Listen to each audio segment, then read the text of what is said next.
Hello મિત્રો, આપણે વાત કરીશું એક નાનકડી ભક્તિ એટલે કે ભક્તિ શેને કહેવાય. એક ગામમાં રમેશ નામનો ગરીબ માણસ રહેતો હતો. તેની પાસે ધન નહોતું, પરંતુ ભગવાન પ્રત્યે અખૂટ શ્રદ્ધા હતી.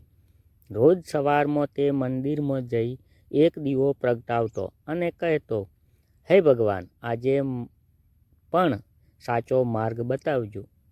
એક દિવસ ગામમાં મોટો ઉત્સવ હતો. બધા લોકો મોંઘા ફૂલો, મીઠાઈ અને દાન લઈને મંદિરમાં આવ્યા. રમેશ પાસે કંઈ નહોતું.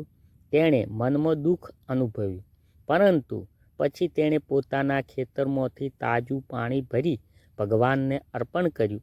પૂજારીએ હસીને કહ્યું, આ તો માત્ર પાણી છે. એ જ ક્ષણે મંદિરના દીવા વધુ તેજસ્વી રીતે ઝળહળ્યા. પૂજારીને સમજાયું કે ભગવાનને ભેટ નહીં, ભાવ જોઈએ. શિક્ષા છે આપણી, સાચી ભક્તિ વસ્તુમાં નહીં, દિલની શુદ્ધતામાં હોવી જોઈએ.